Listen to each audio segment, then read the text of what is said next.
नमस्कार, the news now के Hindi bulletin में आप सभी का स्वागत है और मैं हूं आपके साथ तारिका महाजन। तो आइए आगे बढ़ने से पहले शुरुआत करते हैं आज की प्रमुख सुर्खियों से। जम्मू के बठिंडी क्षेत्र में बड़े स्तर पर चला अतिक्रमण हटाओ अभियान, कई भवन ध्वस्त इलाके में आवाजाही बंद। रियासी में 120 कनाल में लिथियम का 59 लाख टन भंडार, अचानक चर्चा में आ गया सलाल कोटली गांव। जम्मू में भाजपा द्वारा दीनदयाल उपाध्याय की पुण्यतिथि पर मनाया गया संपन्न दिवस। खेलो इंडिया विंटर्स गेम शुरू, खेलो इंडिया से मिलेगा जम्मू कश्मीर में खेल संस्कृति को बढ़ावा। जम्मू श्रीनगर राष्ट्रीय राजमार्ग पूरी तरह से बंद, आज भी नहीं खुलेगा जम्मू श्रीनगर राष्ट्रीय राजमार्ग। अब समाचार विस्तार से। जम्मू में सरकारी भूमि से अतिक्रमण हटाने का अभियान जो है वो प्रशासन बड़े स्तर पर चला रहा है और आज बठिंडी इलाके के मलिक बाजार के कई मकानों और भवनों को ध्वस्त किया गया। अप्रिय घटना को ध्यान में रखते हुए सुबह से ही इलाके में सुरक्षा बलों को तैनात कर दिया था और इसके अलावा हाईवे पर यातायात के मार्ग को परिवर्तित भी कर दिया गया था। इलाके में कई जगहों पर सरकारी भूमि पर अतिक्रमण किया गया है, इसे पूरी तरह खाली करवाया जाएगा। इससे पहले तवी बिश्ना पुल के पास डिल्ली गांव में 4 दीवारी सहित 3 अवैध पक्के ढांचों को ध्वस्त किया गया था और 21 कनाल सरकारी जमीन पर प्रशासन ने बोर्ड लगा दिया है और ये जमीन राष्ट्रीय राजमार्ग से लगभग कई किलोमीटर की दूरी पर है और इसकी कीमत करोड़ों में है। गांव गोले तहसील जम्मू पश्चिम में 12 कनाल राज्य भूमि से भी कब्जे को हटा दिया गया है। देश में लिथियम खनिज भंडार की पहली साइट मिलने से जम्मू कश्मीर के रियासी जिले का सलाल कोटली गांव चर्चा का विषय बन चुका है। सलाल कोटली गांव में 6 हेक्टेयर करीब 120 कनाल जमीन में सबसे हल्के खनिज लिथियम यानी सफेद सोना जो है वो 59 लाख टन भंडार जो है वो पाया गया है। जीएसआई के विशेषज्ञ इस गाँव में पिछले 3 साल से सर्वे कर रहे थे। पंचायत का नायब सरपंच भी हूँ। सलाल कोटली में हमारी कोटली नाम है, सलाल पंचायत जो है हमारी कोटली है। ये 2 साल पहले अभी 3-4 महीने हुए जो चले गए हैं, अपना ये पूरा टेस्टिंग वगैरह करके जो चले गए हैं। इन्होंने रोड से जो अपनी मशीनरी जो ड्रिलिंग सिस्टम लाते थे, जो पूरा मशीन के साथ खींच के जो इधर लाते थे, ये पॉइंट ये देख रहे हैं आप, इसमें इन्होंने ये कम से कम 100 के करीब इन्होंने जो पॉइंट दिए हैं, जो 5.9 मिलियन टन जो इसमें जो लिथियम निकलना है, इसका पूरा इन्होंने 2 साल तक सर्वे करते रहे। हमारे पास ही रुके थे ये 2 साल, इन्होंने पूरा इसका सर्वे करके वो लखनऊ में भेजा। लखनऊ से पास होकर कल ही जो आपको खुशखबरी जो हमारे डिस्ट्रिक्ट के लोगों के लिए खुशखबरी, सलाल के लोगों के लिए बहुत बहुत खुशखबरी है, मुबारकबाद है कि ये हमारा रोजगार का भारतीय जनसंघ के संस्थापक सदस्य पंडित दीनदयाल उपाध्याय की पुण्यतिथि पर आज जम्मू में भाजपा द्वारा जो है वो संपन्न दिवस के रूप में मनाया गया। वहीं इस दौरान कार्यक्रम आयोजित कर उन्हें याद किया गया। इस दौरान पंडित दीनदयाल उपाध्याय को श्रद्धासुमन भी अर्पित किए गए। वहीं इस मौके पर भाजपा के प्रदेश प्रमुख रविंद्र रैना ने कहा कि पंडित दीनदयाल मां भारती के सच्चे सपूत थे। वे एक व्यक्ति मात्र नहीं बल्कि मानवतावादी विचार की जो वो थे वो प्रतिमूर्ति थे और उनके विचार और चिंतन के बल पर ही आज भाजपा विश्व की सबसे बड़ी पार्टी बनी है। वहीं इस दौरान पार्टी के कई अन्य कार्यकर्ता व वरिष्ठ नेता भी मौजूद थे। पार्टी के कार्यकर्ताओं ने 11 फरवरी श्रद्धेय पंडित दीनदयाल उपाध्याय जी की पुण्यतिथि के इस दिन समर्पण भाव से इस कार्यक्रम को मनाया। स्वर्गीय दीनदयाल उपाध्याय जी जो कहते थे कि हर व्यक्ति के अंदर राष्ट्रवाद की भावना होनी चाहिए, जो कहते थे ये देश कोई मिट्टी का टुकड़ा नहीं है, ये हमारी मातृभूमि है और इस राष्ट्र के, इस मातृभूमि के पुत्र होने के नाते से, इनकी संतान होने के नाते से हर एक भारतवासी का ये दायित्व है कि अपने देश और अपने समाज के लिए निस्वार्थ भाव और समर्पण भाव से कार्य करना। आज पूरे देश के साथ साथ जम्मू कश्मीर में भी बड़ी पैमाने पर समर्पण दिवस का ये कार्यक्रम भारतीय जनता पार्टी के कार्यकर्ताओं ने मनाया है और सबने ये जम्मू कश्मीर के बारामूला जिले के गुलमर्ग में खेलो इंडिया विंटर गेम्स कल से शुरू हुआ था। आपको बताते चले कि 14 फरवरी तक होने वाली आयोजन में देश भर के लगभग 1500 एथलीट हिस्सा ले रहे हैं और ये खेलो इंडिया विंटर गेम्स का तीसरा संस्करण है। सबसे पहले वर्ष 2020 में इन खेलों का आयोजन किया गया था और मेजबान जम्मू कश्मीर अब तक शीर्ष पर रहा है। 5 दिवसीय खेलों में snowshoe race, ice skating, ice hockey, skiing, snowboarding जैसे जो खेल हैं वो आयोजित किए जाएंगे। Heartiest welcome at third Khelo India National Winter Games, for whose cause hour. It is a proud moment for the Union Territory of Jammu Kashmir. I convey my warm greetings to each member of this August gathering of Winter Games fraternity, Ministry of Youth Affairs and Sports, the Sports Authority of India, High Altitude Warfare School, Jawahar Institute of Mountaineering, the Sports Council of Jammu Kashmir, and everybody associated with this event. And his entire team for making all the arrangements and making it possible to host the third edition of Winter Games at Gulmarg, J&K. 2 साल Covid के गए, लंबा इंतजार करना पड़ा, लेकिन एक बार फिर जिसको धरती पर स्वर्ग कहा जाता है, इस खूबसूरत वादियों में मैं आप सबका बहुत बहुत अभिनंदन और बहुत बहुत स्वागत थर्ड खेलो इंडिया विंटर गेम्स में करता हूं। 75 साल में नहीं हो पाया, वो 3 वर्ष में जम्मू कश्मीर के प्रशासन ने करके। Jammu Kashmir medical employees federation द्वारा फेडरेशन के प्रधान सुशील सूदन की अध्यक्षता में आज एक पत्रकार वार्ता का आयोजन किया गया। पत्रकार वार्ता के दौरान सुशील सूदन ने कहा कि जो 2010 में नई पेंशन स्कीम जो लगाई गई थी वो कर्मचारियों के हक में नहीं है, जिसका हम विरोध करते हैं। वहीं उन्होंने ये भी कहा कि जल्द से जल्द ओल्ड पेंशन स्कीम को बहाल किया जाए और नई पेंशन स्कीम को खत्म किया जाए। वहीं उन्होंने इस मुद्दे पर कई अन्य जानकारी भी साझा की। जो 2010 में न्यू पेंशन स्कीम यहाँ पर लगाई गई थी, मेरी ये मानना है कि वो एम्प्लॉयज़ के हक़ में नहीं है। उसको ओल्ड पेंशन स्कीम जैसे बहुत सी स्टेटों ने लागू की है, तो उसी तरह जम्मू कश्मीर में भी, यूटी में भी उसको लागू किया जाए। बहुत सारे अर्थशास्त्री में देख रहा था, वो कह रहे हैं जी अगर ओल्ड पेंशन स्कीम लागू हो गई तो देश जो है बैठ जाएगा। मैं ये उनसे पूछना चाहता हूँ कि अगर एमपी 2 बार एमपी बनता है या 3 बार एमएलए बनता है तो उनको वो हर बार उनको पेंशन मिलती है। उनको ये 5 साल का पीरियड होता है। हमारे लोग जो 35 साल 40 साल नौकरी करते हैं, उनको वो सोशल सिक्योरिटी जो मिलती थी वो सोशल सिक्योरिटी ख़त्म हो गई है। इसलिए आपके माध्यम से मेरी गवर्नमेंट से रिक्वेस्ट है कि जल्द से जल्द ओल्ड पेंशन स्कीम को बहाल किया जाए और न्यू पेंशन स्कीम को ख़त्म किया जाए।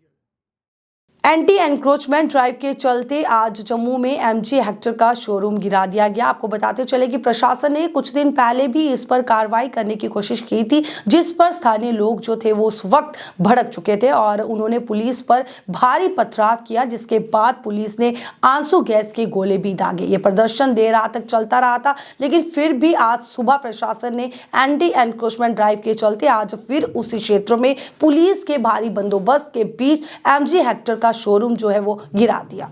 नौशहरा वन विभाग ने ग्रीन इंडिया मिशन के बैनर तले स्थानीय लोगों के लिए रोजगार के मकसद के लिए 3 रोजगार सृजन प्रशिक्षण कार्यक्रम को आयोजित किया, जिसमें फलों के पौधे सिलाई और सिलाई का 1 महीने का प्रशिक्षण सिलेबस, 6 महीने का बुनियादी कंप्यूटर सिलेबस और अन्य भी शामिल थे। वहीं इस मौके पर बोलते हुए डीएफओ नौशहरा नीलिमा शाह ने कहा कि वन विभाग द्वारा महिलाओं और युवाओं को आत्मनिर्भर बनाने के मकसद से अनेक कार्यक्रम जो है वो चलाए जा रहे हैं और ग्रीन इंडिया मिशन के तहत महिलाओं को आत्मनिर्भर बनाने के मकसद से सिलाई मशीनें बांटी गई हैं, ताकि महिलाएं आत्मनिर्भर बन सके और युवाओं को 6 महीने के लिए कंप्यूटर का प्रशिक्षण जो है वो भी दिया जा रहा है।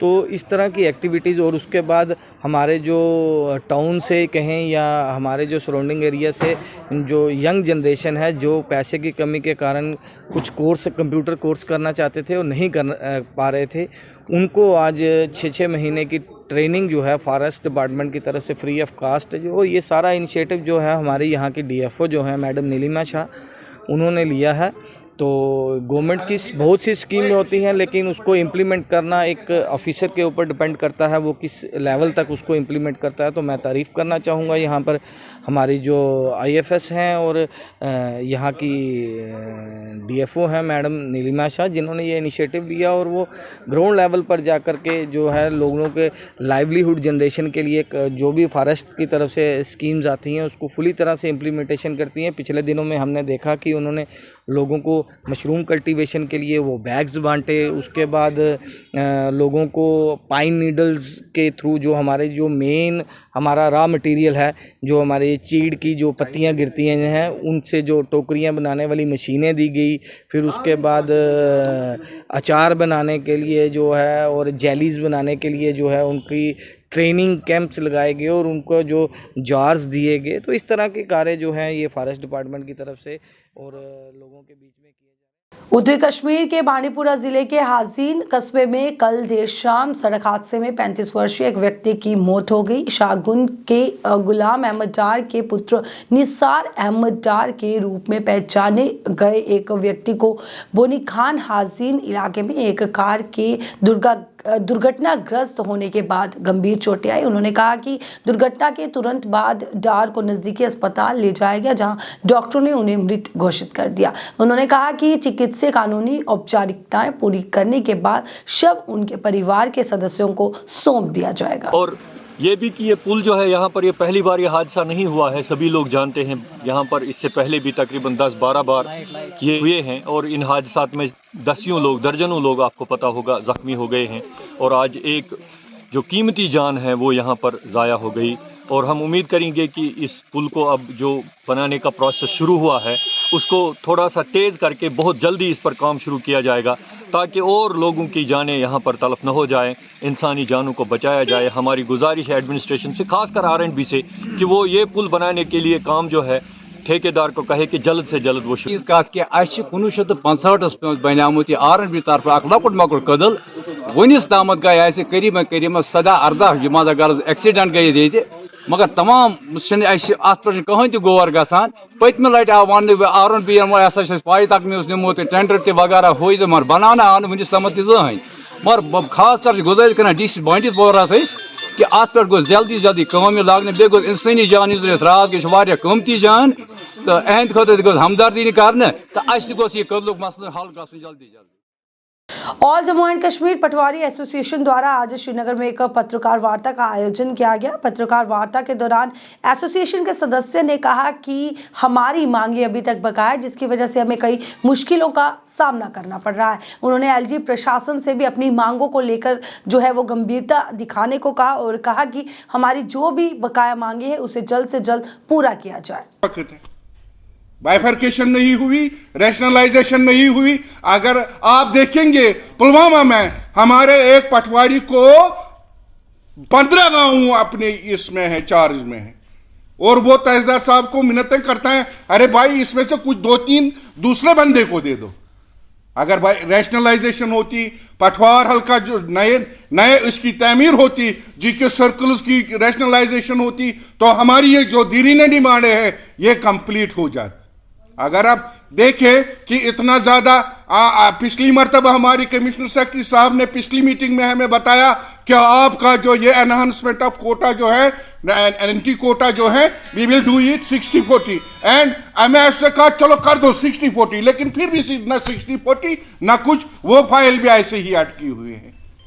Enhancement of our allowance from 480 to 1000 वो भी स्टिल ऐसे ही अटकी हुई है, फाइनेंशियल दफ्तर में पड़ी हुई है, फाइनेंशियल कमिश्नर रेवेन्यू के दफ्तर में पड़ी हुई है, कुछ भी नहीं हुआ है उसमें।